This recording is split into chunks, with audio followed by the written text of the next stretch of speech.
हरि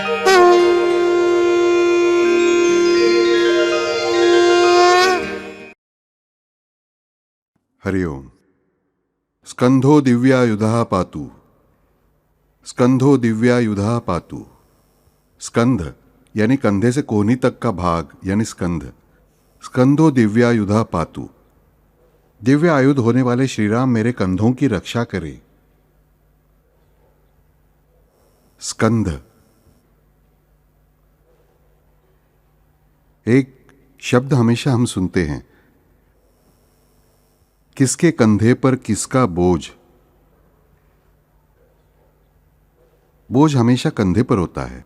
दरअसल हम सिर पर ही लेते हैं बोझ, लेकिन बात करते समय हमेशा एक शब्द का इस्तेमाल करते हैं, किसके कंधे पर किसका बोझ। मेरे कंधे पर कितना बोझ है, यानी मेरे शरीर का जो बोझ संभालने वाला, बोझ लेने वाला भाग यानी कंधे। श्रीराम मेरे इन कंधों की रक्षा करे, ये कहना आसान है। बुद्धकौशिक ऋषि राम रक्षा उन अवयवों के लिए नहीं कहते, ये हमारे ध्यान में ही नहीं आया। यहां बुद्धकौशिक ऋषि कहना चाहते हैं कि हर एक मानव जो बोझ ढोता है, वो बोझ ढोने की ताकत, वो बोझ ढोने का साधन यानी जो कंधे हैं, उनकी रक्षा दिव्य आयुध रहने वाले श्रीराम करें। यानी क्या? हे रामचंद्र, हे प्रभु राम जी, जो कोई समस्याएं मेरे जीवन में आती हैं, जो कोई बोझ मुझ पर आकर गिरते हैं, जो वजन मेरे सिर पर पड़ता है, जिस फोर्स को, विरुद्ध फोर्स को, टास्क को मुझे जवाब देना होता है, विरोध करना होता है, विरोध सहना होता है, वो जो मेरी सहन करने की ताकत है, वो बोझ उठाने की जो मेरी ताकत है, वो बोझ उठाने के जो मेरे साधन है, उनकी प्रभु रामचंद्र आप रक्षा करते हो और रक्षा कीजिए। अब हमारे जीवन में हमने देखा तो बिल्कुल छोटा बच्चा भी हो या छोटी बच्ची हो, छोटा शिशु हो, उन्हें भी एक बोझ होता ही है। बोझ यानी मैं स्कूल ले जाने वाली बैग नहीं बोल रहा हूं, वो तो बोझ आजकल भरपूर होता है। लेकिन माँ क्या कहेगी, पिताजी क्या कहेंगे, दादा दादी रहेंगे घर में तो क्या कहेंगे, स्कूल टीचर क्या कहेगी, साथ के बच्चे क्या चिढ़ाएंगे। माँ को लगता है बच्चा स्वेटर पहनकर स्कूल जाए, और बच्चा विरोध करता है, नहीं सारे बच्चे हंसते हैं, तुम क्या कहती हो स्वेटर पहन के जाओ। बोझ रहता है बच्चे के सिर पर, नहीं पहना तो माँ डांटेगी, स्वेटर पहनकर स्कूल गया तो स्कूल के बच्चे मजाक उड़ाएंगे। ये छोटे बच्चे के लिए बोझ ही है। पढ़ाई करने के लिए माँ बोलती है, पढ़ाई करने के लिए टीचर भी चिल्लाती है स्कूल में, और टीवी भी देखना है, बाहर बच्चे चिल्लम चिल्ली कर रहे हैं, खेलते समय बाहर खेलने भी जाना होता है। एक बोझ रहता ही है। फिर परीक्षा का बोझ आता है, फिर परीक्षा में 10वीं में अच्छे मार्क पाकर 12वीं में जाने का बोझ रहता है, 12वीं के बाद कॉम्पिटिटिव एग्जाम में अच्छे मार्क पाकर अच्छी पोजीशन पाने का बोझ रहता है, फिर अच्छी नौकरी पाने का बोझ रहता है, बिजनेस करते समय बिजनेस सीखने का बोझ रहता है, बिजनेस अच्छा शुरू हुआ तो उसे टिकाने का बोझ रहता है। बोझ ही बोझ।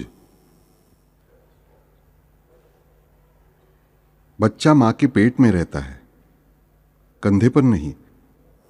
मां 9 महीने पालती है, बोझ हुआ नहीं कहती। जैसे जैसे बोझ बढ़ता है वैसे उसे आनंद होता है। वो वजन बढ़ा नहीं बच्चे का तो मां दुखी होती है। डॉक्टर भी डर जाते हैं, बच्चे का वजन नहीं बढ़ रहा देखकर डॉक्टर कैसे कोशिश करते हैं। वो बोझ वो सहती है आनंद से। लेकिन हम हमारे जीवन में आने वाले सारे बोझ ऐसे खुशी से सहते हैं क्या? हम बोझ सिर पर लेकर बैठते हैं, हमारे कंधे पर लेकर बैठते हैं, और हमें हर बार लगता है कि ये आया हुआ जो बोझ है उसे सिर्फ मैं अकेला सह सकता हूं। किसी से भी बात करते समय देखो, ये है ना केवल मैं ही सामना कर सकता हूं, कोई और होता तो डगमगा जाता। ये शब्द हम हमेशा बोलते हैं। हर एक स्त्री पति से कहती, मैं हूं इसलिए तुम्हारी गृहस्थी निभाई, अन्यथा किसी ने नहीं की होती। तो ये विचार हर पुरुष का और स्त्री का होता है, क्योंकि एक दूसरे का बोझ बना होता है। हम नौकरी करते हैं, क्या किस पर उपकार करने के लिए करते हैं? तनख्वाह मिलती है इसलिए करते हैं ना। तब काम का बोझ होता है। वो बैठा है ना बुढ़ा सिर पर, वहां टाइम पर जाना चाहिए, टाइम पर जाना ही चाहिए, मैं तनख्वाह ले रहा हूं उसके लिए। नहीं, लेकिन वो बुद्धि हमें सूझती नहीं, हमें उसका बोझ हो जाता है। बच्चे थोड़े बड़े हुए कि हमें उनका बोझ होने लगता है। बच्चे को बुखार आया, जुकाम हुआ। बच्चे छोटे हैं, कहीं तो गिरेंगे, चोट आएगी, कहीं तो फ्रैक्चर होगा, बुखार आएगा, जुकाम होगा, खांसी होगी। लेकिन हर एक बीमारी को माँ बाप बोझ समझते बैठते हैं। और आजकल तो क्या एक ही बच्चा रहता है घर में, इस कारण उसका बोझ और भी डबल हो जाता है। बाप रे, कुछ हुआ तो मुझे मालूम है माँ बाप का मन विवल बन जाता है, लेकिन वो विवल नहीं बनना चाहिए। छोटी छोटी बातों में हम घबरा जाते हैं ना, तो बच्चा कायर बन जाता है। ये विचार हमें नहीं करना चाहिए। नहीं नहीं नहीं, ये मत करो, मत करो। खिड़की से झुककर मत देखो, झुककर मत देखो। आप देखो आज की पीढ़ी कितने कायर बनती जा रही है। इसका अर्थ बच्चे को नजरअंदाज करो, ऐसा हरगिज नहीं है। लेकिन बच्चे को हम इतना संभालते, इतना संभालते, इतना संभालते हैं कि हमें वो बोझ होने लगता है, और बच्चे को भी बोझ होता है उसे संभालने का, और बच्चे नासमझ बन जाते हैं। और इसीलिए वही बच्चे आगे बड़े हुए ना, तो उनकी नासमझी माँ बाप के लिए बोझ बन जाती है। बाकी के बच्चे देखो कैसे स्मार्ट है, ये हमारा बच्चा देखो नादान। उसे नादान बनाया किसने? आपने बनाया। तब आपने बोझ लिया, इसलिए वो नादान बना।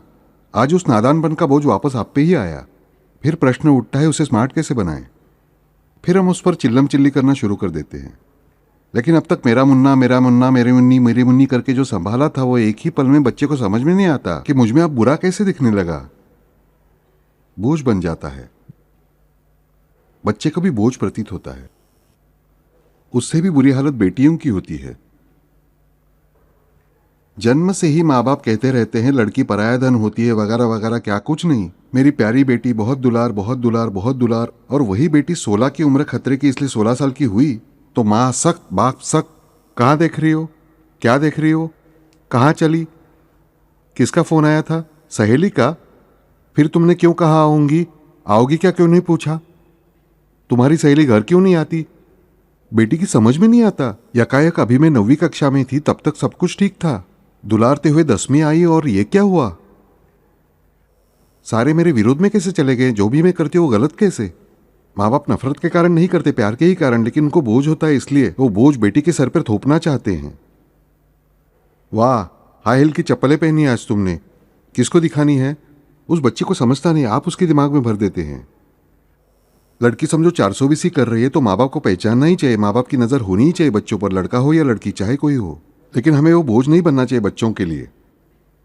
एक पल में बच्चों के लिए उन माता पिता का रूपांतरण शत्रु में हो चुका होता है। एक तो उम्र ऐसी होती है, वो 16वें 17वें साल में लड़के लड़कियों को ऐसा लगता है कि हमारे जितना समझदार कोई नहीं।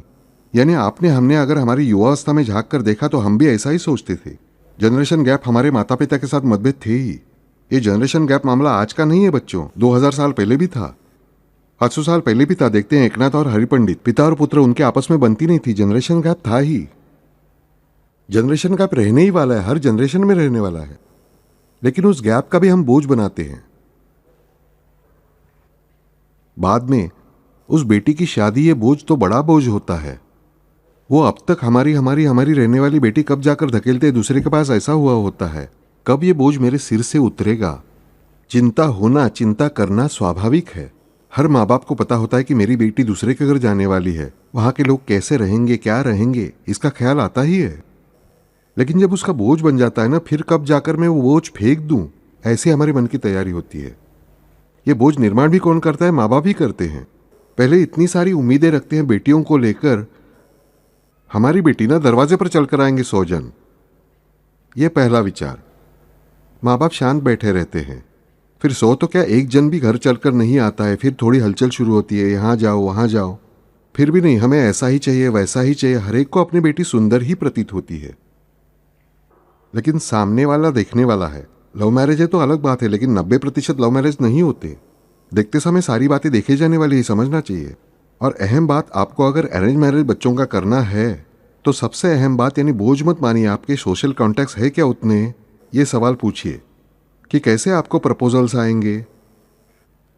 प्रपोजल्स किसके लिए चलकर आते हैं बच्चों? जिनके माँ बाप के सोशल कॉन्टैक्ट्स भरपूर है उनके। जिन माँ बाप ने अब तक किसी से संबंध नहीं रखे हैं, स्त्रियों ने अपने ससुराल के सभी से पंगा लिया होता है। ननद बुरी, भाभियां बुरी, सास बुरी, इस कारण ससुराल से रिश्ते टूट चुके होते हैं। पति ने पत्नी के मायके के लोगों से इसी गुस्से के चलते रिश्ते तोड़े होते हैं। फिर कोई भी बचा नहीं, कोई भी सोशल कॉन्टैक्ट्स बचे ही कहां। फिर शाम को घर आए बिजनेस से या नौकरी से तो हमारा टीवी शुरू, किसी के पास जाना नहीं, आना नहीं। आपके सोशल कॉन्टैक्ट्स रहेंगे तो आपके बच्चों के लिए अच्छे प्रपोजल्स आएंगे, ये ख्याल भी हमारे दिमाग में नहीं आता।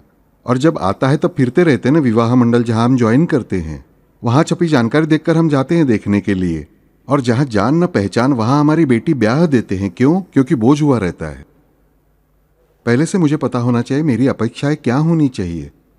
अवास्तविक अपेक्षाएं न रखते हुए बेटा हो या बेटी हो, मुझे उनको ठीक से मार्गदर्शन करना आना चाहिए। फिर अंत में वो बोझ बढ़ता जाता है। बेटी 26 साल की होती है, 27 की होती है, और फिर माँ बाप के पैर डगमगाने लगते हैं। फिर बोझ और भी बढ़ जाता है। हर एक महीने के साथ माँ बाप के सिर का बोझ बढ़ता ही रहता है, और फिर जो हाथ आए ऐसी जगह पर वो बोझ फेंका जाता है, और फिर हमारे नसीब में जो नहीं चाहिए वही आता है। क्यों? क्योंकि उसका बोझ हमने बनाया। इसलिए हमने उसे ठीक से रिस्पॉन्सिटिव कहा होता और हमारी बेटी कैसे इसका ठीक से विचार किया होता तो प्रॉब्लम नहीं हुई होती।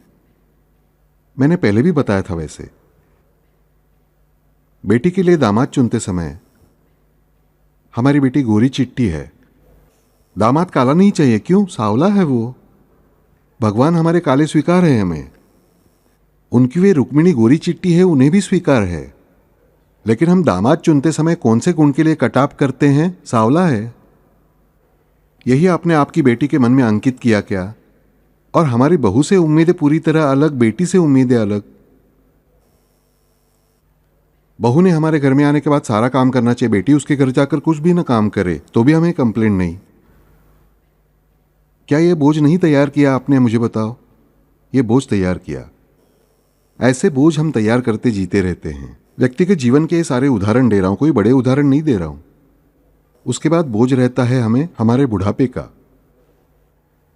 बच्चे बड़े हो गए, उनकी शादियां हो गई, फिर हमारे सिर पर बोझ आता है। बेटे संभालेंगे क्या?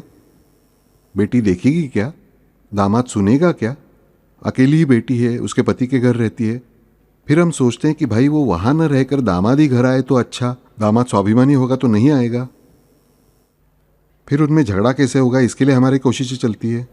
बेटी झगड़ा करके अलग होकर यहां रहने आई तो अच्छा, अरे पाप का बोझ सिर पर पैदा कर रहे हो अधिक, उसको उसके माँ बाप से अलग करके, इसका विचार हम नहीं करते। लेकिन करते हैं हम ऐसा। बेटा और बहू हमारे साथ नहीं बनी, निकलो घर से। अरे निकल जाओ क्या, तुम्हारे ही शरीर का अविभाज्य हिस्सा है ना, संभाल लो ना, एक दूसरे को बोलो, चिल्लाओ, कुछ भी करो। मनुष्य है, वहां मतभेद तो होंगे ही, लेकिन हमारे सिर पर बोझ रहता है कि वे हमें संभालेंगे या नहीं। पैसा आपके पास भरपूर होगा या नहीं, लेकिन संभालना ये अंत में प्रेम पर निर्भर करता है। आपने कितना प्रेम दिया उस पर निर्भर है, ये ध्यान में रखो। दिल से कहता हूं, आपने अगर मन से प्रेम किया होगा तो तुम्हारे बच्चे तुम्हारा कदापि त्याग नहीं करेंगे। और समझो तुम्हारे किसी दुर्भाग्य से तुम्हारे बेटे ने त्याग दिया ही, तो भी आपने किया हुआ प्रेम सार्थक होकर परमेश्वर अन्य किसी को तो खड़ा करेगा ही जो तुम्हारा ख्याल रखेगा। लेकिन कभी हम हमारे खुद के सिर पर एक बोझ लेने के लिए कभी भी तैयार नहीं रहते, और वो है मुझसे गलती हुई। हम बाकी सारे बोझ सिर पर उठाने के लिए तैयार रहते हैं, मगर खुद की गलतियों का बोझ हम अपने माथे पर न लेते हुए या तो दूसरे के माथे पर या फिर भगवान के माथे पर डालने के लिए तैयार रहते हैं, या नसीब के कारण ऐसा हुआ। यानी जो बोझ उठाना चाहिए वो हम हमारे सिर पर नहीं लेते, और जो बोझ नहीं लेना चाहिए उसे हम हमारे माथे पर ले बैठते हैं। पहले तो मुझे मालूम होना चाहिए कि मेरी गलती क्या होती है, मेरी कहाँ गलती होती है, वो मुझे पहले सुधारना होगा। लोगों की गलतियां सुधारना बाद में। आपको दिल से कहता हूं बच्चों, खुद में आप जितने अच्छे बदलाव लाओगे उतने ही अच्छे बदलाव अपने आप बाहर घटित होंगे ही। ये अहम बात ध्यान में रखो।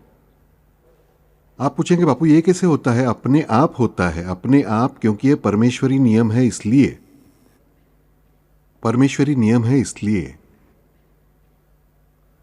आपको बताता हूं, एक बहुत ही सज्जन मनुष्य हमेशा बात करते हुए बोलते थे, किसी दोस्त से, सीनियर्स, भाई बहनों के साथ बात करते हुए, तुम्हारा लड़का सुनता नहीं, मैं नहीं घबराता, मेरे लड़के ने मेरी नहीं सुनी तो लात मारकर निकाल दूंगा। दुर्भाग्यवश हालात वाकई उस जीव पर ऐसे आए। उसके वाकई 2 बेटों से झगड़े, 3 बेटे थे, 1 बेटी थी।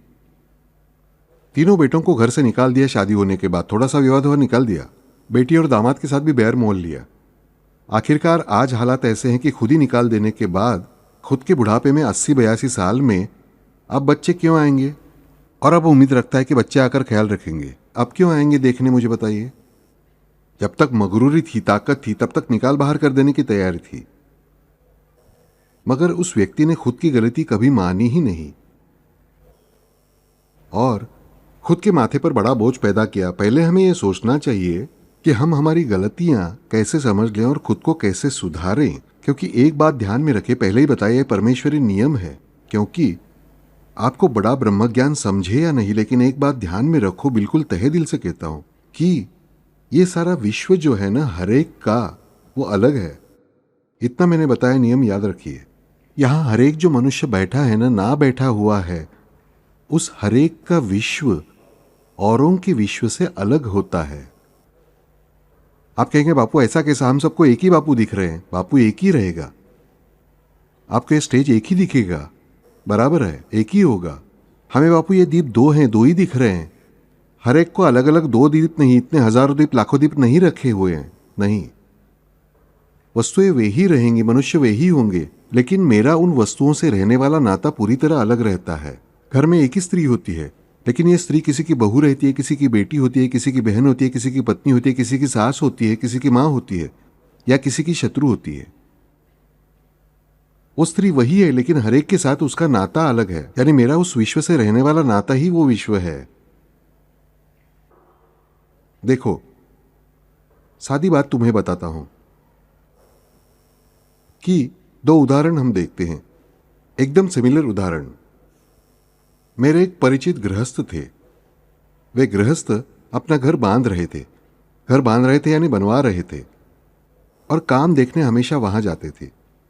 और एक दिन वहां घर का काम देखते समय, देखो 72-73 साल की बात है, मैं एसएससी में रहूंगा, तो वहां जहां काम चल रहा था, वहां ऊपर से पानी का टैंक जो है वो गिर गया उन पर, और उनकी जगह पर ही मृत्यु हो गई। घर बांधकर तैयार हुआ आगे चलकर, लेकिन उस घर में रहने के लिए उस मनुष्य की पत्नी और दोनों बच्चे तैयार ही नहीं थे। क्योंकि वहां जाने पर उन्हें याद क्या आता था, अरे यहीं पर पापा चल बसे। एक बेटा 16 साल का, दूसरा 14 साल का, और पत्नी महज 42-43 साल की। मुझे बताइए वह घर में कैसे रहने जाएंगे। सुख के लिए बांधने लिया हुआ घर उनके लिए दुखदायी साबित हुआ। यहां दूसरी कथा याद आती है चोखा मेणा जी की। चोखा मेणा जी के साथ उस दौर के समाज ने बहुत ही क्रूरता की। गांव का पाटिल अपनी खुद की हवेली की दीवार बांधने के लिए उन्हें चोखा मेणा जी को खींचते हुए ले गया, और वहां दीवार ढहकर चोखा मेणा जी की अन्य कई मजदूरों के साथ उसी जगह मृत्यु हो गई। चोखा मेणा जी की पत्नी उनकी बहन को, सोराबाई को, निर्मलाबाई को, उनके जीजा बंकाजी को, उनके बेटे कर्ममेणा जी को, कर्ममेणा जी तब सिर्फ 11 साल के थे, उनके बेटे, इन सबको खबर मिलते हुए दौड़े चले जाते हैं। इतने बड़े मलबे के नीचे कहां है कुछ पता ही नहीं चलता। तभी नामदेव महाराज भी दौड़ते हुए आते हैं, क्योंकि उन्हें दृष्टांत तो हुआ था कि अरे मेरे पास आ पहुंचा है, अब उसके शरीर को ढूंढने जाओ। उन्हें समझ नहीं आता कि शरीर ढूंढना यानी क्या, लेकिन आते ही समझ जाते कि सचमुच शरीर ढूंढना जरूरी है। तब नामदेव महाराज शांत होते हैं, बस इतना कहते हैं क्या हुआ, आंखें बंद कर लिए उन्होंने, अब ढूंढना है तो आंखें खुली चाहिए, हाथ में कोई औजार होना चाहिए मलबा हटाने के लिए। कुछ नहीं, वहां घूमते हैं और कहते हैं नहीं रे बच्चों, रुको, यहां नहीं, रुको, यहां भी नहीं, हाँ हाँ यहां इसी जगह मेरा चोखा है यहीं। कैसे मालूम? नहीं, उसका नामस्मरण अभी तक चल रहा है। सबको लगता है चोखा मेणा जी जिंदा है, नहीं, उसके प्राण जा चुके हैं, लेकिन उसका शरीर नामस्मरण कर रहा है। देखते हैं तो सच में चोखा मेणा जी का मृत शरीर भी नामस्मरण कर रहा है। उस हवेली की जगह बाद में विट्ठल का मंदिर बना। जिसने वो किया उसे पछतावा हुआ, और उस विट्ठल मंदिर के द्वार पर ही, क्योंकि वहां उस जमाने में उन्हें भीतर जाने की अनुमति नहीं थी, परंतु ठीक उसी द्वार पर बैठकर चोखा मेणा जी की पत्नी, उनकी बहन सोयराबाई, निर्मलाबाई और बेटा कर्ममेणा भजन गाते थे। दोनों जगह एक सी घटना हुई है। देखो, एक तरफ दीवार गिरी, दूसरी तरफ टंकी गिरी। पिता की मृत्यु, बच्चे छोटे, पत्नी कम उम्र में विधवा बनी। लेकिन एक तरफ दुख है, दूसरी तरफ भी दुख ही है, पर दोनों दुखों में काफी फर्क है। एक तरफ दुख सह नहीं कर पा रहे हैं, दूसरी तरफ दुख को मात देकर वे फिर से आनंदित हुए हैं। ये भक्ति का प्रभाव। जहां बोझ था उस स्त्री के पास नौकरी थी खुद की, पति की सरकारी नौकरी से अच्छी खासी पेंशन मिल रही थी, ऊपर से बीमा भी लिया था, उसका अच्छा पैसा मिल गया, सब कुछ मिला, रिश्तेदार अच्छे थे इसलिए सहारा भी मिला। चोखा मेड़ा जी की बेचारी पत्नी के पास क्या था? एक टूटी फूटी झोपड़ी, मिट्टी के बर्तनों का संसार, बस 11 साल का बेटा। वहां उस स्त्री के बच्चे 16 और 14 साल के थे, पढ़े लिखे थे। यहां इनके पास कुछ भी नहीं था, लेकिन इनके पास इनका विट्ठल था, और उस घर में वही नहीं था। बोझ आखिर कहां बनता है, ये हमें सोचना चाहिए। ऐसे बोझ बनते जाते हैं, और वो बोझ हल्का कौन करता है? तो परमात्मा ही हल्का करते हैं। लेकिन वो कब? जब हम अपनी गलतियां स्वीकारते हैं तब। आप कहेंगे बापू अब इन दो घटनाओं में गलती सुधारने की बात कहां आई?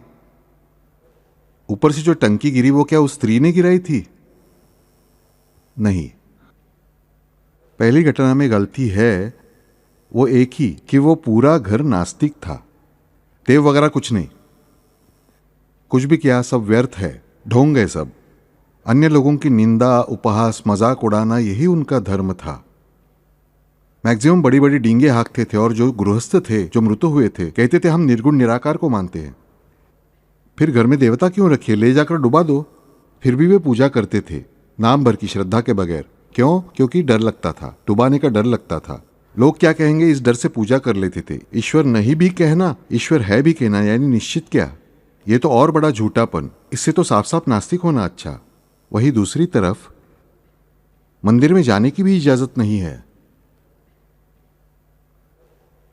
दूर से दर्शन करना पड़ता है, सिर्फ तस्वीर देखकर ही संतोष मानना पड़ता है। कीर्तन भी दूर से शब्द सुनाई दे उतने ही, फिर भी वहीं परमेश्वर की भक्ति संपूर्ण है। पहले घर वालों ने पिता के उस स्त्री के पति के गुजरने के बाद कहा इस जग में भगवान है ही नहीं।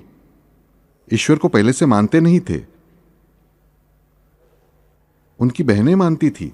बहनों ने बताया भाभी को, कहा देखो तुम देव पूजा आदि कुछ नहीं करती, तो उस समय क्यों नहीं आए भगवान मदद करने? क्यों नहीं टंकी थाम ली?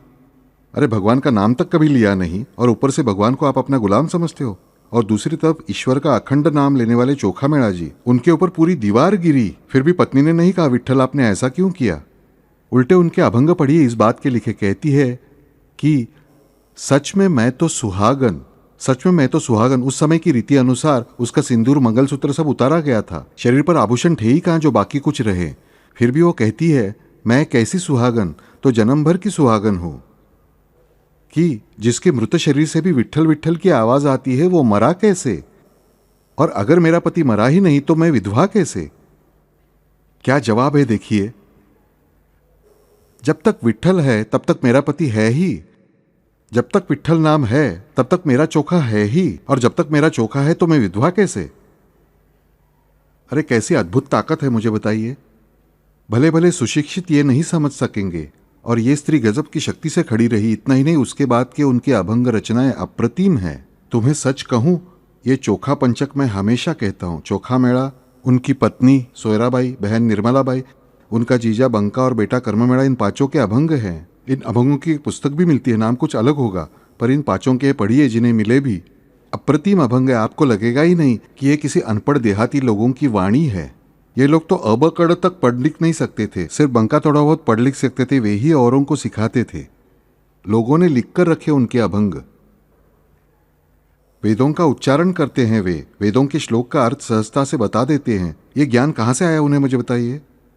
क्योंकि उन्होंने स्वयं कोई भी गलती की ही नहीं, और गलती हुई भी तो मानने के लिए कभी नहीं झिझके। पहले उदाहरण में उन्होंने अपनी गलती न मानकर गलती भगवान के सर पर डाल दी थी कि कहां गए थे भगवान उस समय। यहां यह सवाल पूछा ही नहीं गया, क्योंकि पता था भगवान गलती कर ही नहीं सकते। हमें ऐसा यकीन कभी नहीं रहता, इसलिए हमारा बोझ हमारे कंधे पर ही रहता है। कर्म मेड़ा का बोझ भगवान ने उठाया, उठाया भी तो सुंदर ढंग से उठाया। यह हमें समझना चाहिए कि कैसे उठाते हैं वो। दिव्यायुधा ना, जिनके आयुध दिव्य हैं। आयुध यानी साधन, सिर्फ शस्त्र अस्त्र नहीं, आयुध यानी साधन। सारे साधन उनके दिव्य है। वे हमें किन साधनों से मदद करेंगे ये बताना असंभव है। हमारी इच्छा होती है कि वे उसी रास्ते से मदद करें, लेकिन वे उन्हें जो ठीक लगे उसी रास्ते से करेंगे, ये हमें याद रखना चाहिए। लेकिन वे करते ही हैं, पर कब? जब मैं मेरे कंधों पर जो असली बोझ है ना, यानी मेरा सिर, मेरे कंधे पर वास्तविक बोझ क्या है? तो सिर। वो सिर जब ठीक से संभालते हैं ना मेरे कंधे, तब हम कहते हैं ना उसके कंधों पर सिर नहीं है, दिमाग ही नहीं है। हम में से बहुतों के कंधे पर सच में दिमाग ही नहीं होता। हमारी विवेक बुद्धि चली गई होती है, हम अपनी गलतियां सुधारते ही नहीं। जो अपनी गलतियां सुधारता है उसका अर्थ उसका सिर उसके कंधे पर है, और जो अपनी गलतियां न देखकर दूसरों की गलतियां निकालता है तो समझे कि उसके कंधों पर उसके सिर का बोझ है ही नहीं, और इसीलिए उसके कंधों पर सिर्फ बोझ ही बोझ है। जिसके कंधों पर सिर का बोझ है उसके कंधों पर और कोई बोझ रह ही नहीं सकता। अब मैं फिर से उस विश्व नियम की ओर मुड़ता हूं। मैंने कहा था आपके अंदर बदलाव होते हैं तो बाहर भी बदलाव होते हैं, क्योंकि हर एक का विश्व अलग है।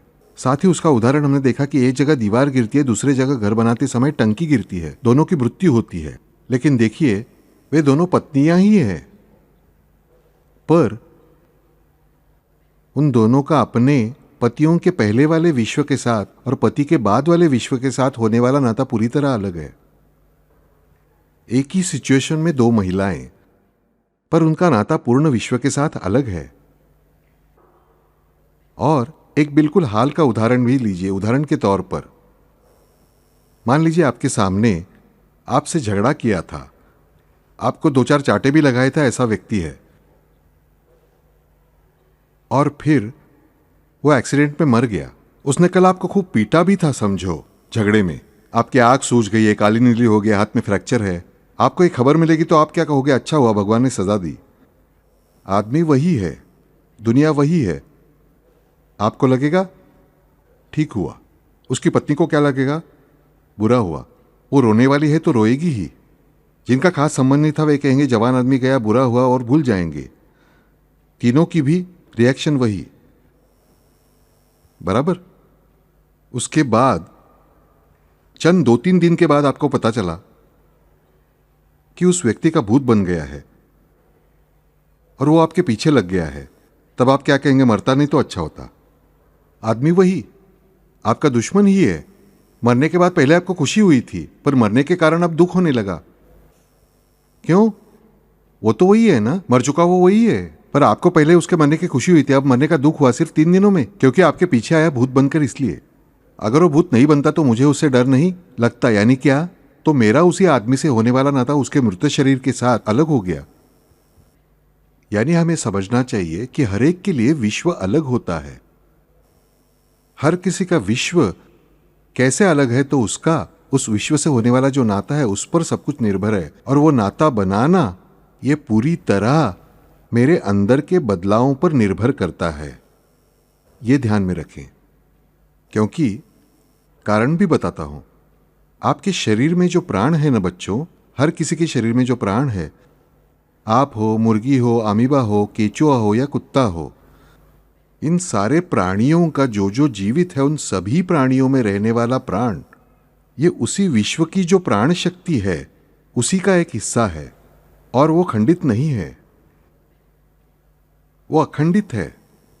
इसीलिए हर किसी के प्राण आपस में जुड़े हुए ही हैं। पेड़ों के भी, आप में से हर एक का मन आखिरकार उसी विश्व मन से, परमेश्वरी मन से जुड़ा हुआ है। वे आपस में जुड़े हुए हैं, ये याद रखें। और इसीलिए जो फिजिक्स का सिद्धांत हम यहां स्कूल में पढ़ते हैं और भूल जाते हैं कि action and reaction are equal but opposite, वही सिद्धांत मेरे आंतरिक जीवन में भी लागू होता है। जितने प्रमाण में मैं अंदर सुधार करता हूं, उसी तरह बाहर की दिशा में भी उतना ही सुधार होता है। जितना मैं अंदर से बुरा बनता हूं, उतनी ही बाहर की परिस्थिति भी बुरी बनती है। यह मुझे समझना चाहिए। जितना मेरा आंतरिक सुधार अधिक, उतना ही मेरे लिए बाहरी विश्व में सुधार अधिक। यानी मैं जितना अंदर से भला बनता हूं, उतना ही मेरे लिए बाहरी विश्व भी भला बनकर आता है। डेफिनेटली ये साधारण सा नियम है, ध्यान में रखें, क्योंकि इस सारे जग की प्राण शक्ति ये एक ही है, एक ही है, वो बिल्कुल अलग नहीं है। हर किसी का मन आपस में जुड़ा हुआ होता ही है, यह हमें समझना चाहिए। अपने आप ही जुड़ा हुआ होता है, क्योंकि वो नियम नहीं बल्कि वो मूल सत्य है। सीधी सी बात हमें समझनी चाहिए कि विश्व बनने से पहले क्या था? सिर्फ परमेश्वर थे। यानी जो कुछ भी बना उसे किसने बनाया? परमेश्वर ने बनाया। किससे बनाया? स्वयं से बनाया। यानी एक ही पदार्थ से हम सब बने हैं, मतलब कहीं ना कहीं हमारा एक दूसरे से, सारे पेड़ पौधों से, सभी प्राणियों से नाता है ही। और ये नाता किसके माध्यम से है? तो 3 बातों के माध्यम से, प्राण, मन और बुद्धि। पर प्राण और मन ये आपस में जुड़े होते हैं, इसलिए वे अखंडित होते हैं। पर बुद्धि, ध्यान में रखें, बुद्धि यानी मेरा परमेश्वर के पास होने वाला क्यों, वो हरेक का अलग होता है। इसलिए प्राणी वर्ग को बुद्धि नहीं होती, मानव के पास बुद्धि होती है और हर किसी की बुद्धि स्वतंत्र होती है। मैं हमेशा कहता हूं कि हर किसी का परमेश्वर के प्रति क्यों यानी कतार अलग होती है। क्यों? क्योंकि हर एक की बुद्धि स्वतंत्र है। आपकी बुद्धि एक दूसरे से जुड़ी नहीं है, इसलिए आप एक दूसरे के विचार नहीं जान पाते। मन आपस में जुड़े होने पर भी, मन एक दूसरे से जुड़े हैं बापू, तो हमें उसके मन के विचार पता चलने चाहिए। पर क्यों नहीं पता चलते? क्योंकि आपकी बुद्धि और उसकी बुद्धि, बुद्धि यानी जानने की बात। प्राणियों का मन होता है पर बुद्धि नहीं होती, इसलिए वे आपस में कुछ बात नहीं कर पाते, संवाद नहीं कर पाते। लेकिन मानव के पास बुद्धि है, उनके मन आपस में जुड़े होते हैं, फिर भी वे एक दूसरे के मन की बात नहीं समझ पाते, क्योंकि उसकी बुद्धि और इसकी बुद्धि अलग होती है। इसलिए मन एक दूसरे से जुड़े होने पर भी उस मन का ट्रांसलेशन करने वाली बुद्धि खंडित हुई होती है, इसलिए हमें दूसरे के मन का कुछ भी पता नहीं चलता। और इसीलिए हम अंतर्गत जितने बदलाव लाने के प्रयास करते हैं, अंतर्गत यानी मेरे भीतर में, मेरे मन में, मेरे व्यवहार में, उतने ही अच्छे बदलाव बाहर घटित होते हैं। ये मानवीय प्रयासों की सीमा हुई। लेकिन उससे परे जाकर जब मनुष्य पहचानता है कि मैं 100 कोशिशें करता हूं लेकिन यश नहीं मिलता, जितना मिलना चाहिए उतना नहीं मिलता, और कभी कभी कुछ भी नहीं करता फिर भी यश मिलता है, अपने आप मुझे लाभ होता है, इसका अर्थ कहीं ना कहीं कुछ तो गड़बड़ है। और वो गड़बड़ क्या है? कि मुझे सर्वज्ञता नहीं है। प्रकृति के सारे नियम अभी तक मानव समझा नहीं है, वैज्ञानिक समझे नहीं है, तो मुझ जैसे आम इंसान को जीवन के नियम क्या समझेंगे?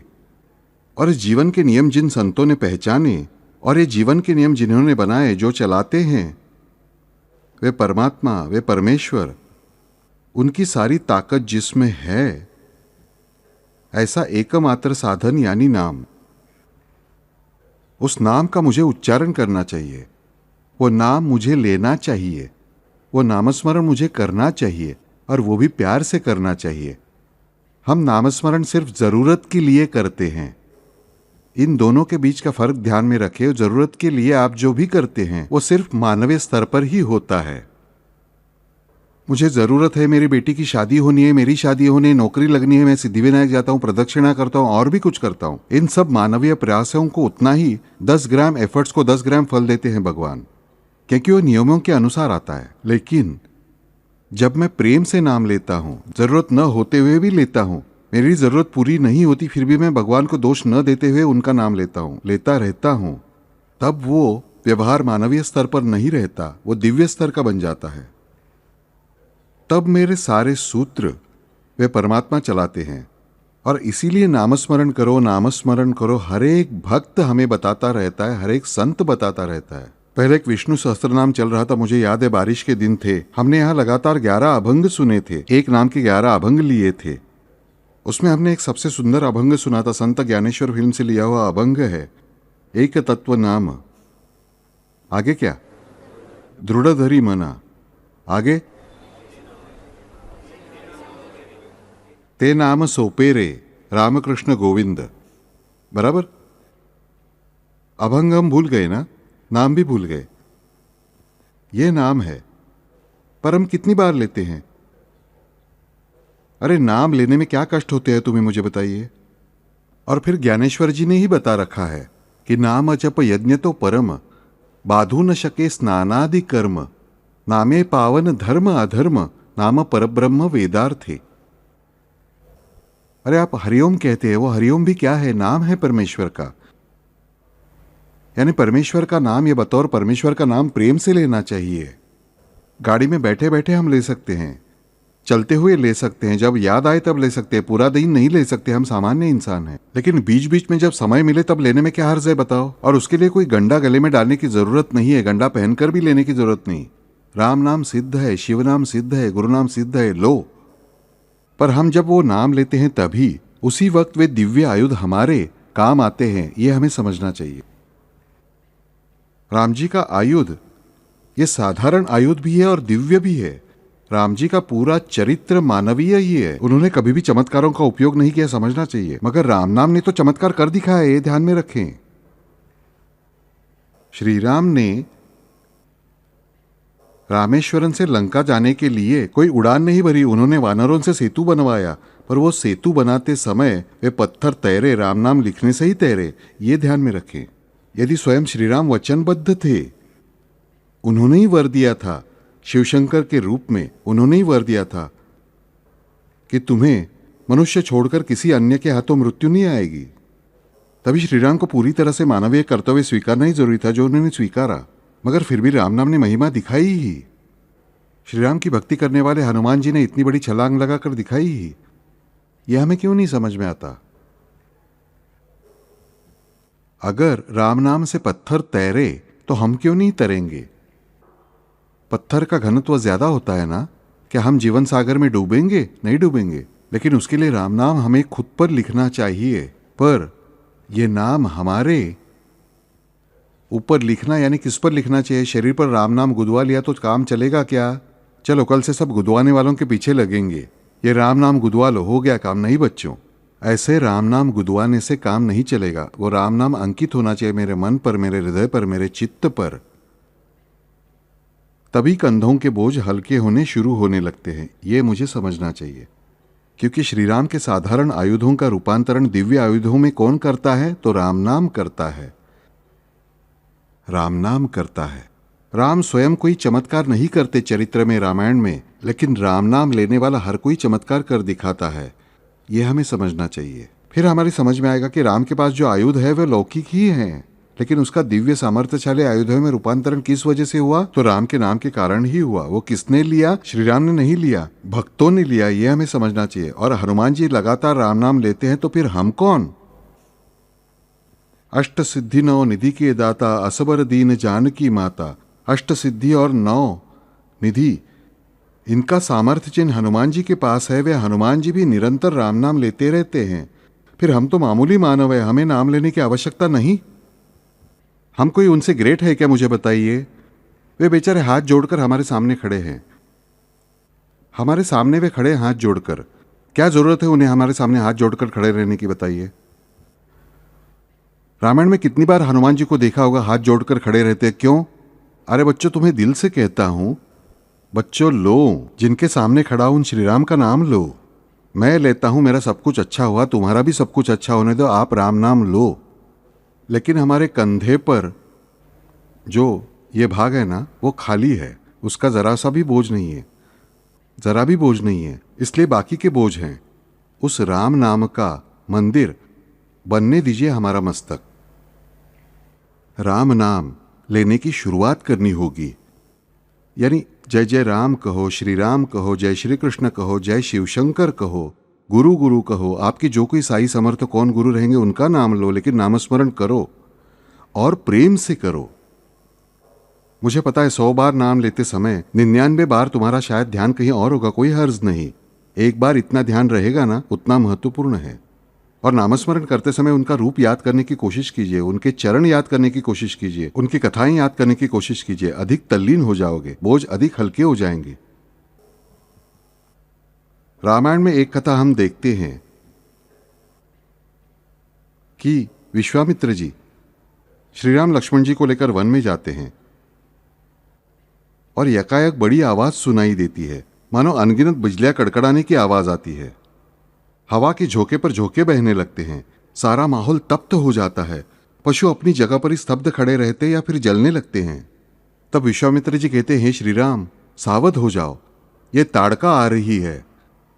ताड़का इतने योजन दूरी पर होने पर भी देखो कितना बड़ा प्रलय मचाया है इसने। ताड़का सामने आते ही श्रीराम के मन में धर्म प्रश्न उत्पन्न होता है, यह स्त्री है, स्त्री अवध्य है, तो मैं इसका वध कैसे करूं? तब विश्वामित्र जी उपदेश करते हैं, यह स्त्री भी हो फिर भी सारे धर्म का नाश करने वाली है, इसलिए वध्य ही है, उसका वध करो। ये विश्वामित्र मुनि श्रीराम को समझाकर बताते हैं, मारो इस ताड़का को। हम गीत रामायण में सुनते हैं ये गीत, मार ही त्राटिका रामचंद्रा। और फिर श्री राम बाण लेते हैं और उससे ताड़का को मार देते हैं। श्री राम का पहला बाण निकलता है, ताड़का के हृदय तक जाता है और वापस आता है। राम बाण कभी व्यर्थ नहीं गया, हमने सुना है। फिर ये व्यर्थ कैसे गया? बापू कुछ भी बोलते रहते हैं हमें। तो ये बाण व्यर्थ नहीं गया है, ये वापस आता है, क्योंकि श्री राम का बाण अंदर घुसे बिना ही ताड़का मर जाती है। राम बाण कैसे काम करता है देखो। गुरु की आज्ञा का भी पालन किया गया, ताड़का का वध भी हुआ, श्री राम के बाण का उपयोग भी किया गया, उसका इफेक्ट भी हुआ, लेकिन वो छेद कर न जाने के कारण स्त्री हत्या का दोष भी श्री राम को लगा नहीं। चालाक है। कहा ना, राम हो या कृष्ण दोनों भी चालाक ही हैं, लेकिन इनकी चालाकी धर्म के लिए है, न्याय के लिए है, प्रेम के लिए है। गुरु ने बाण चलाने को कहा, सुना, चलाया।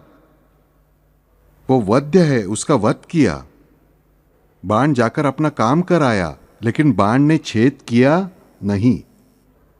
लौकिक धनुष्य एक पापी के लिए भी दिव्य बन गया, एक महापापन के लिए भी दिव्य बना। क्यों? क्यों? क्योंकि जिस पल उसने दूर से श्री राम को देखा, तब से केवल राम का ही ध्यान करके मुझे इसे खाना है, ये कितना सुंदर है, ये कितना अच्छा है, ये कितना सलोना है, ये कितना स्वादिष्ट होगा, मुझे इसे खाना ही है, मुझे इसे पकड़ना ही है।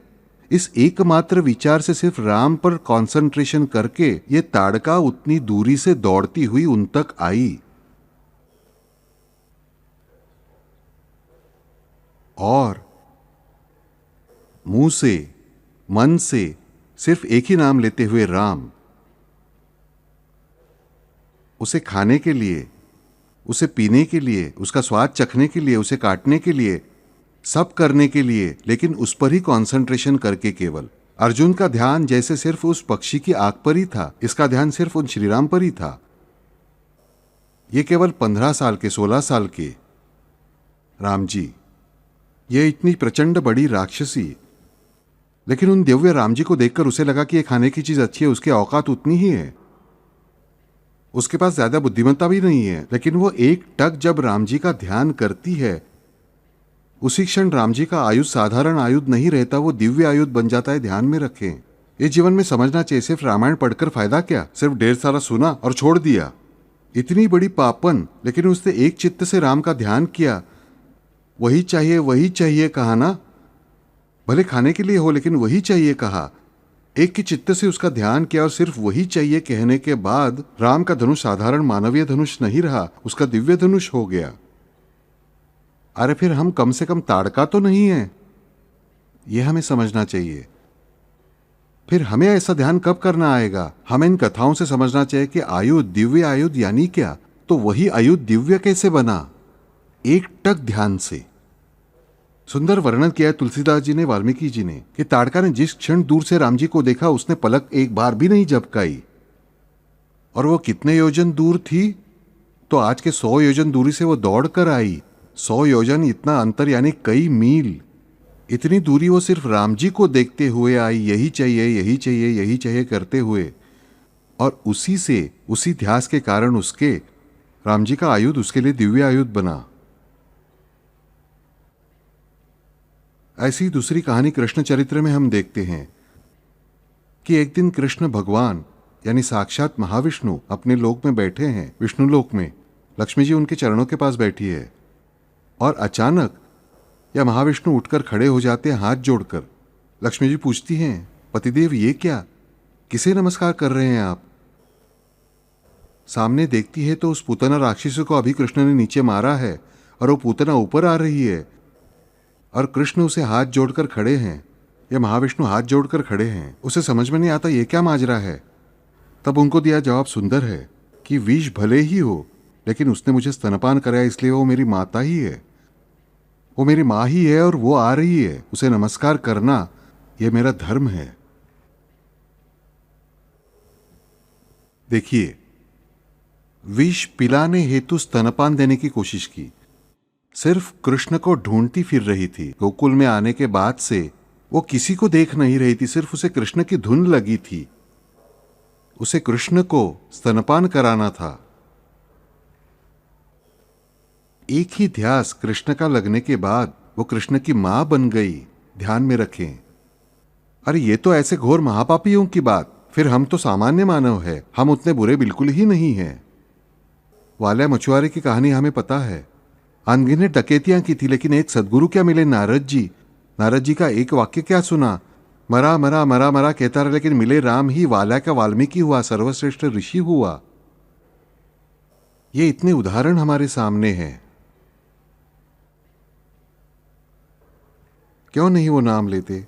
राम नाम ही दरअसल राम का वास्तविक आयुध है, यह हमें समझना चाहिए। राम नाम ही आयुध है। राम नाम ही आयुध है, क्योंकि यही साधारण आयुध को दिव्य आयुध में बदलता है हमारे लिए। ताड़का के लिए यह आयुध दिव्य आयुध हो गया। वाल्या के लिए वो साधारण नाम दिव्य नाम हो गया, गलत नाम। मरा मरा मरा मरा का राम राम राम राम ही हो गया। उसे ऋषि बनाकर चला गया। सारे पापों से उसे मुक्ति मिली। पूतना जो खून करने आई थी, कृष्ण को मार डालने आई थी, वो उसकी माता बना दी गई।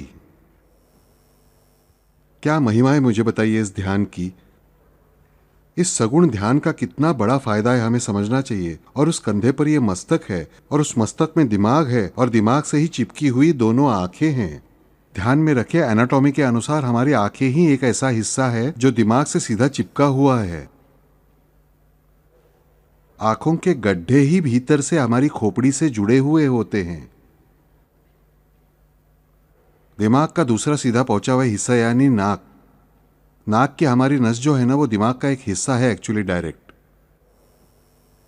फिर उन आंखों से जो हमारे मस्तिष्क से अत्यंत नजदीकी रिश्ता रखती है, उन आंखों से हम सगुण का ध्यान क्यों नहीं कर सकते? मुख से नामस्मरण क्यों नहीं कर सकते? सांस हम लेते हैं, हर मिनट में कितनी बार लेते हैं? 18 बार, 16 बार, 20 बार लेते हैं। उतनी बार नामस्मरण नहीं कर पाए तो भी उतने मिनट, उतने दिन हम क्यों नहीं कर सकते? उस कंधे पर जो सिर है, उस सिर का उपयोग हमें क्यों नहीं करना आता? सारी बुरी बातों को हम क्यों याद करते रहते हैं? अरे आएंगे मन में गलत विचार, कुछ घबराने की जरूरत नहीं। पापी विचार भी मन में आएंगे। बापू का प्रवचन शुरू रहते हुए भी हमारे मन में गंदे विचार आ सकते हैं, कुछ घबराने की जरूरत नहीं। भगवान के सामने बैठे हुए भी बुरे विचार आ सकते हैं, आने दो। लेकिन मैं मेरे भगवान का नाम लूंगा। मेरे भगवान का नामस्मरण करने से डेफिनेटली मेरे पाप की बुद्धि भी मिट जाएगी, पाप भी मिट जाएगा। सब कुछ मुझे पता होना चाहिए।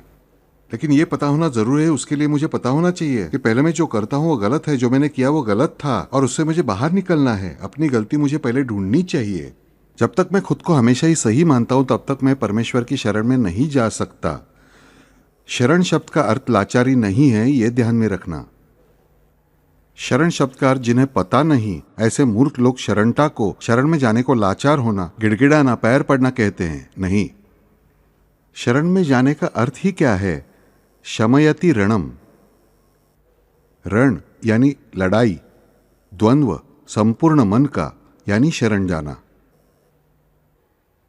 कि मैं करता नहीं हूं परमेश्वर, आप ही सब कुछ कराते हैं, आप ही करवाते हैं मुझसे, ऐसा उनसे व्याकुल होकर बताना। और इसके लिए आवश्यक एकमात्र शर्त यानी उनका नामस्मरण लगातार करना यानी शरण में जाना। एक राजा हारने पर शरण में जाता है, वैसे हम भगवान की शरण में नहीं जाते, ध्यान में रखें। भगवान की शरण में जाना है उनका होकर रहना, उनका बच्चा होकर रहना, उनका भिखारी होकर रहना नहीं। लेकिन ऐसा शारण्य हमें स्वीकार करना चाहिए, क्योंकि जब तक ऐसे शरण में हम नहीं जाते तब तक रण है। रण यानी लड़ाई है।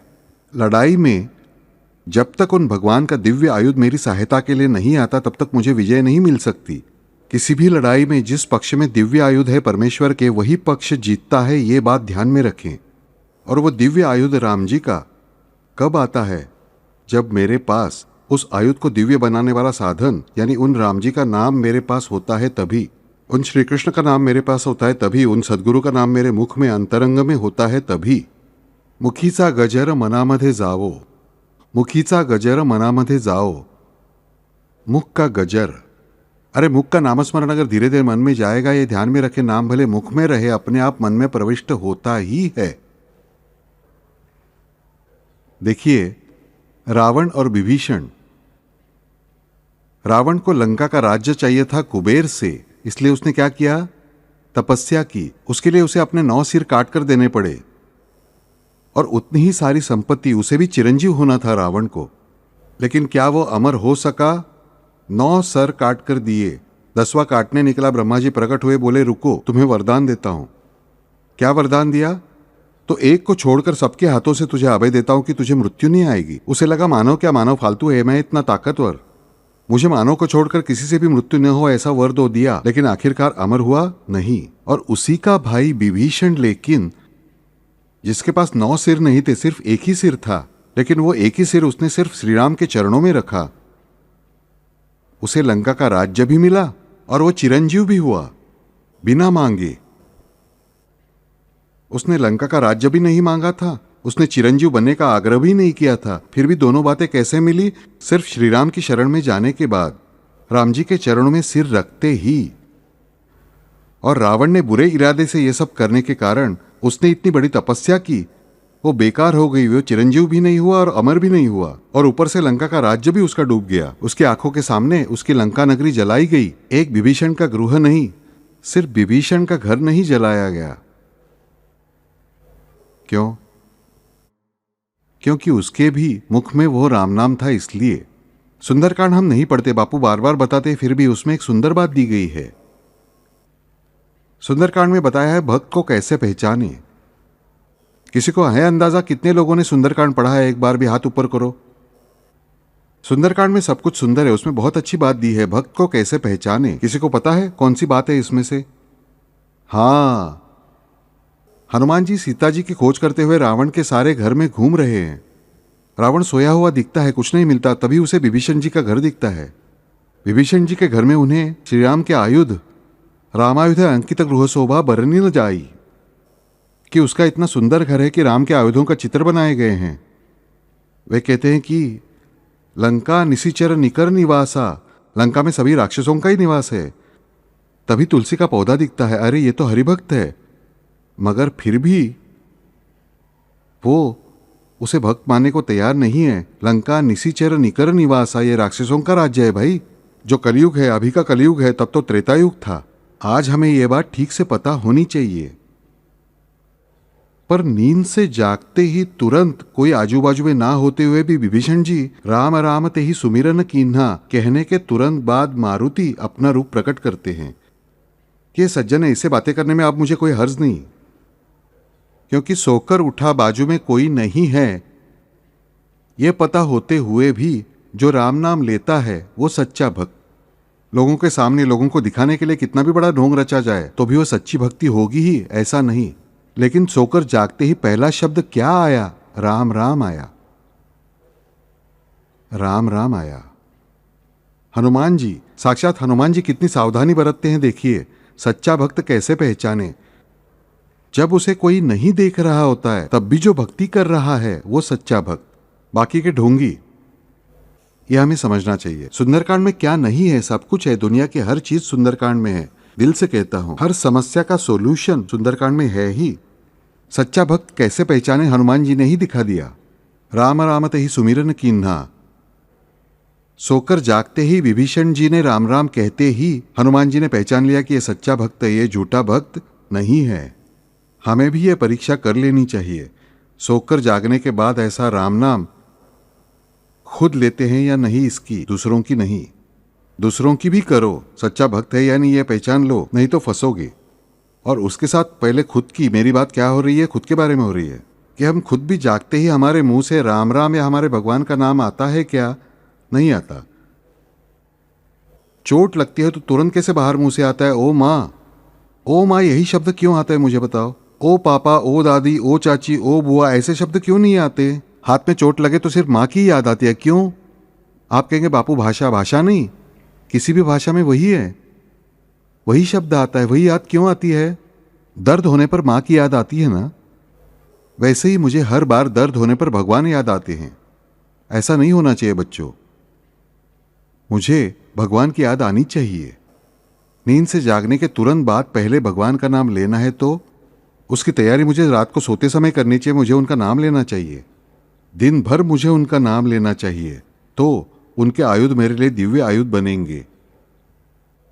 वे दिव्य आयुध बने तो फिर मेरे कंधों पर जो बोझ है न सब, उनको वे हल्का करेंगे, और वे हल्का करते हैं। वाल्या के कंधे पर कितना बड़ा बोझ था पापों का, मुझे बताइए। किसने हल्का किया? उस राम नाम ने हल्का किया। पूतना ने साक्षात भगवान का खून करने की कोशिश की थी, ताड़का वही करने के लिए दूर से दौड़ी चली आई, लेकिन फिर भी दोनों ने सगुण ध्यान और नाम लिया और कहां से कहां पहुंच गई, मुझे बताओ। तो हम क्यों नहीं? ये बातें सिर्फ सुनने के लिए है क्या? क्या सिर्फ सुनने के लिए है और सुनकर छोड़ देने के लिए है क्या? कंधों की रक्षा कीजिए, इतना कहकर मत रुको। अरे सबसे आखिर में बुद्धकौशिक ऋषि हमें बताते ही हैं कि यह राम नाम इस पूरे देह की रक्षा करता है। इसलिए पादो विभीषण श्रीधा के बाद वे हमें वही बताते हैं कि पूरे देह की रक्षा राम करें। तो राम हमारी सब बातों की रक्षा करते ही हैं। तो फिर अलग अलग नाम अखंड और विखंडित क्यों बताए गए हमें?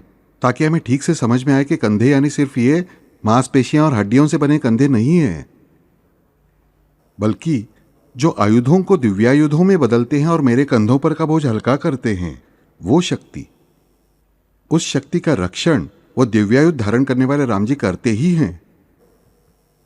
वो दिव्यायुध किसने धारण किया है? राम जी ने ही धारण किया है। राम नाम सिद्ध किसके कारण है? राम जी के ही कारण है। मानो सोचो, कोई भिखारी बाहर बैठा, उसका नाम राम है। राम के मंदिर के बाहर जो भिखारी है उसका नाम भी राम है, जो पुजारी है उसका नाम भी राम है, जो भक्त आया होगा उसका नाम भी राम है, और उस मंदिर में चुराने के लिए, मंदिर के गहने चुराने के लिए चोर आया है, उसका नाम भी राम है। बाहर फूल बेचने वाला जो बैठा है उसका नाम भी राम है। सब राम ही है, बराबर। तो फिर सबका नाम राम है, इसलिए उस भिखारी की भक्ति की तो राम मिलेगा क्या? नहीं होगा। मिलेगा, आप भी भीख मांगने लगोगे उसके साथ। है तैयारी? ये हमें समझना चाहिए। ये हमें समझना चाहिए पहले जीवन में। हमें बाकी सब समझ में आता है, पर महत्वपूर्ण उतना ही समझ में नहीं आता कि ये कंधों पर के बोझ अकेले वे राम जी ही दूर कर सकते हैं, वे परमात्मा दूर कर सकते, बाकी कोई भी नहीं। हम जितने कंधों पर के बोझ उतारते हैं उसके दुगने चढ़े होते हैं। कल की चिंताएं कम थी, आज की दुगनी हो गई। आज की खत्म हुई नहीं तो कल की खड़ी हो जाती हैं। ऐसा कभी हुआ है, मुझे बताओ, कि बिल्कुल किसी भी तरह की चिंता नहीं? ऐसा कोई नहीं होता। ध्यान में रखे, चिंताएं होती ही है, और हम मानव है, हम सामान्य है, हमें चिंताएं होगी ही। तो फिर उन चिंताओं को कम करने का सच्चा उपाय करो बच्चों। झूठे उपाय क्यों करते हो? हमारे कंधों का बोझ कम करने के लिए सिर्फ वे परमात्मा, राम कहो या कृष्ण कहो या साई कहो, वे ही मदद कर सकते हैं, बाकी कोई भी नहीं। ये पक्का निश्चय करो। बिल्कुल उस पूतना जैसे होंगे, उस वाल्या मछुआरे जैसे होंगे, उस ताड़का जैसे होंगे, कोई भी हर्ज नहीं।